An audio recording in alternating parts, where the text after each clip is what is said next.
Bonjour à tous et soyez les bienvenus. Vous savez, l'Europe est cette année au cœur du Salon du Livre et la Roumanie est cette année au cœur de la grande Europe avec sa première présidence au Conseil de l'Union européenne et avec la saison France-Roumanie, une vaste opération de dialogue culturel organisée par l'Institut français et par l'Institut culturel roumain et qui bat son plan. Et dans ce contexte, on est très heureux d'accueillir ici sur la scène Europe trois grandes dames de la littérature roumaine d'aujourd'hui, trois voix exceptionnelles, importantes sur la scène publique, sur la scène littéraire et culturelle de la Roumanie et de l'Europe. Donc je dis bonjour, soyez les bienvenus, Adriana Babetsi, Gabriela Dameșteagu et Ioana Pârvulescu. Un plateau que vous voyez entièrement féminin pour parler de l'Europe, pour l'analyser avec, j'espère, moi je suis convaincue, un esprit de finesse qui leur est propre à nos invités. Une relation fertile entre la Roumanie et l'Europe, entre la Roumanie et la France, hier et aujourd'hui.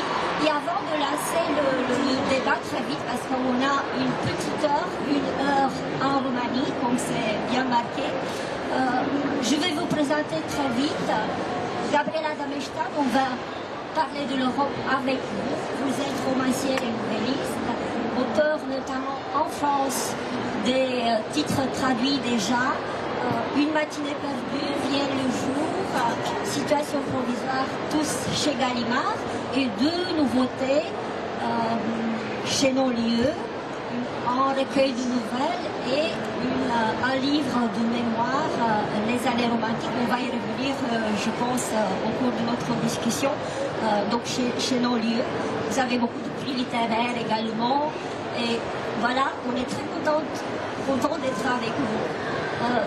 Après, Ioana Pârvulescu, écrivaine, éditrice, traductrice de français, de l'allemand également, professeure de littérature moderne à l'Université de Bucarest, et bien sûr des titres publiés en Roumanie, beaucoup de prix également.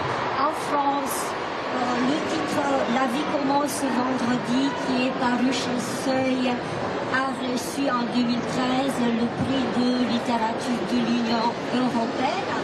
Et assez récemment, très récemment, une nouvelle qui s'appelle Une voix a reçu également le prix de littérature de l'Union européenne.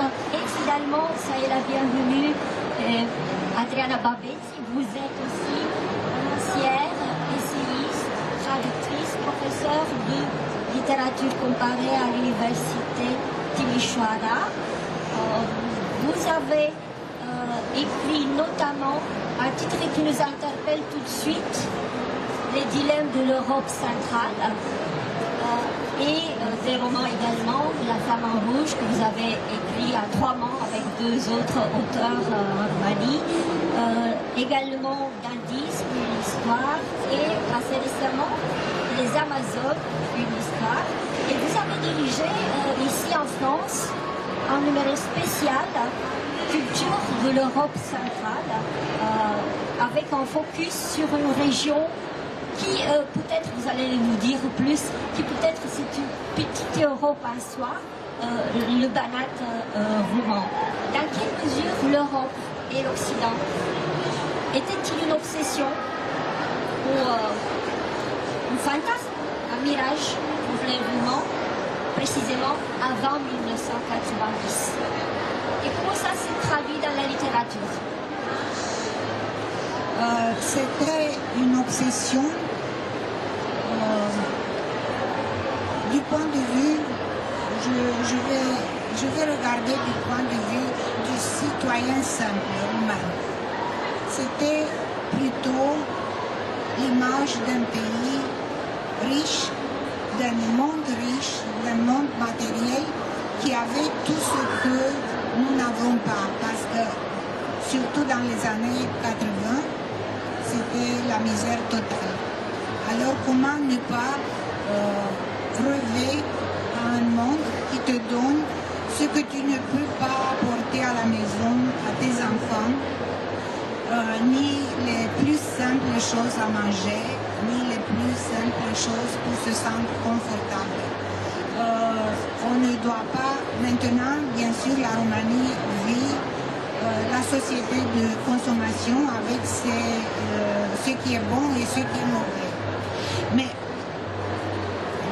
voir la société de consommation avec les yeux et les lentilles des gens qui vivent la misère, ça n'est pas une chose que je veux dédaigner. Il y avait aussi l'Occident qui était l'Occident libre. C'était la liberté, une liberté qu'on ne connaissait pas en fait, parce que à part les gens vieux, la plupart des citoyens de la Roumanie 89 étaient des enfants du communisme. Alors vivre la liberté, c'était vivre une chose qu'on ne connaissait pas. On a connu avec ses responsabilités et ses difficultés après 89.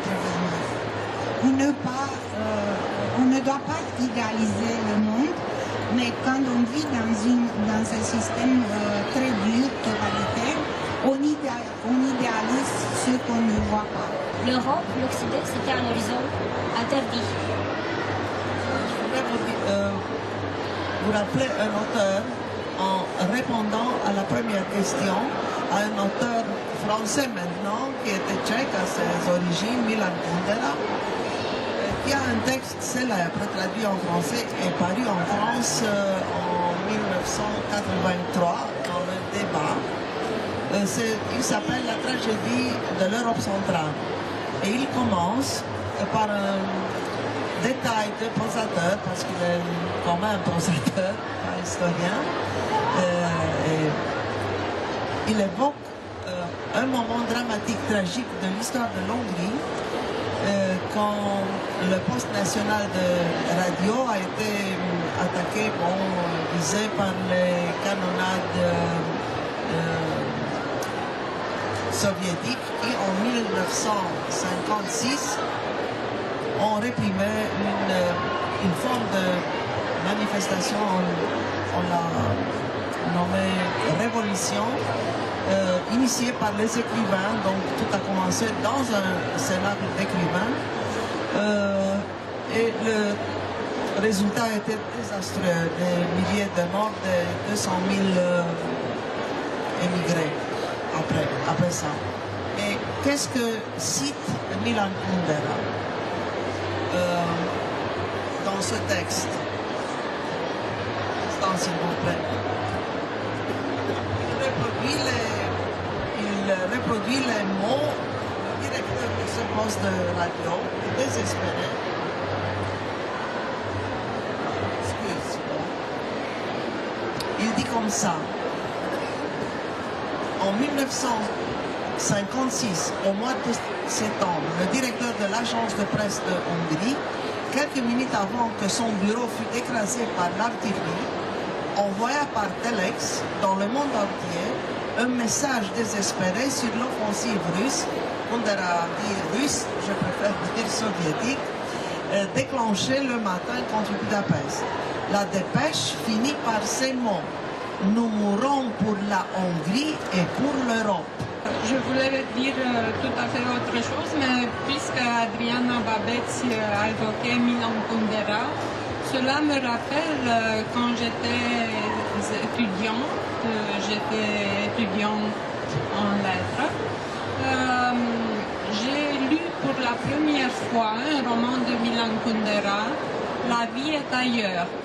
C'était écrit en français, je l'ai trouvé chez une amie et c'était un roman qui était interdit en Roumanie.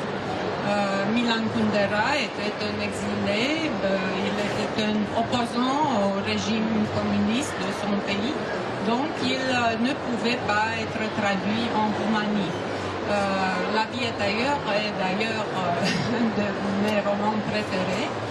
Et le fait qu'aujourd'hui j'ai correspondé avec Milan Kundera et j'ai pu traduire son roman La fête de l'insignifiance me semble invraisemblable.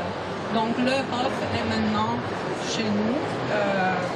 Et en plus, je pense que nous avons tous dans notre ADN une partie culturelle de l'Europe.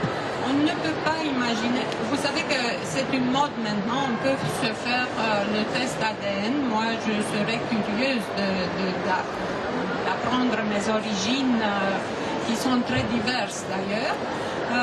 Et donc, si on pouvait faire un test culturel de l'ADN, on trouverait probablement que la Roumanie a une partie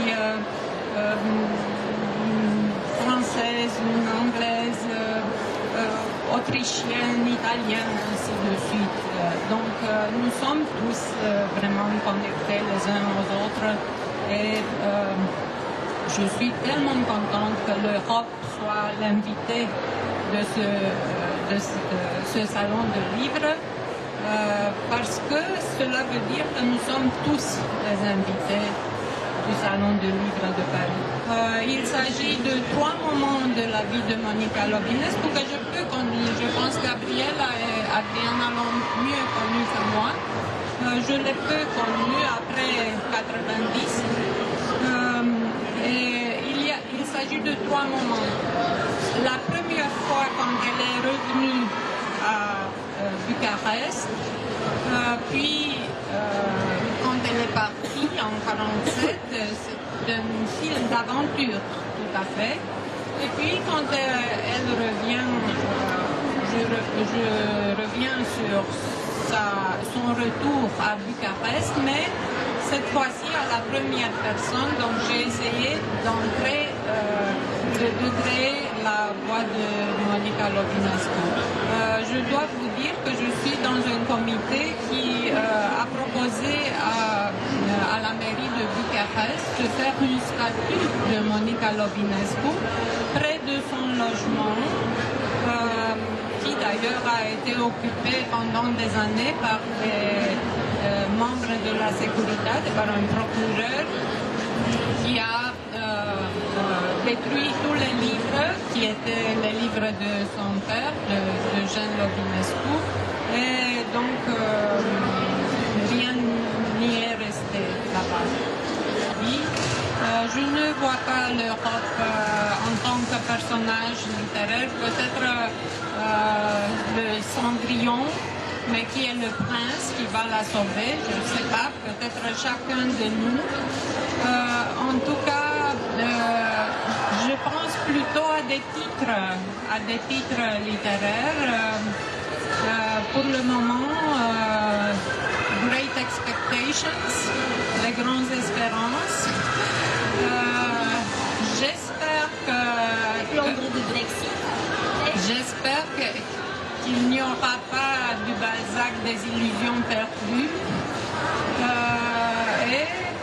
Donc, je reste à Dickens, aux Grandes Espérances, et on va voir ce qui va se passer.